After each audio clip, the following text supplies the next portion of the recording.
बातमी। मारकुट या सूरज चव्हाणचं महिनाभरातच पुनर्वसन झालेलं आहे। सूरज चव्हाणांची प्रदेश सरचिटणीसपदी नियुक्ती करण्यात आली आहे। आधी मारहाण केल्यानं हकालपट्टी करण्यात आली आणि आता नवीन जबाबदारी देण्यात आली आहे।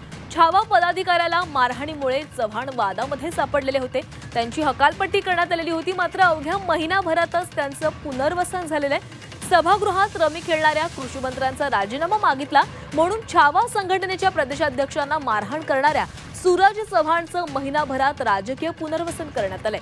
युवक प्रदेशाध्यक्ष पदावरून हकालपट्टी झालेल्या सूरज चव्हाण यांची आता राष्ट्रवादीच्या प्रदेश सरचिटणीसपदी निवड करण्यात आलेली आहे। पक्षाचे प्रदेशाध्यक्ष सुनील तटकरे, मंत्री छगन भुजबळ, आदिती तटकरे, नवाब मलिक, समीर भुजबळ यांच्या उपस्थितीमध्ये सूरज चव्हाण यांना नियुक्तीचं पत्र देण्यात आलंय।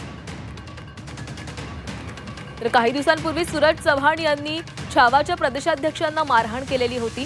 कृषी मंत्र्यांचा राजीनामा घ्यावा यासाठी छावाच्या कार्यकर्त्यांनी सुनील तटकरे यांच्यासमोर आंदोलन केलेलं होतं, पत्ते फेकलेले होते आणि त्यानंतर राष्ट्रवादीचे कार्यकर्ते आक्रमक झाले आणि या दरम्यानच सूरज चव्हाण यांनी छावाच्या या प्रदेशाध्यक्षांना मारहाण केलेली होती। त्यानंतर त्यांच्यावर कारवाई झाली, मात्र अवघ्या महिनाभरातच त्यांचं राजकीय पुनर्वसन झाले।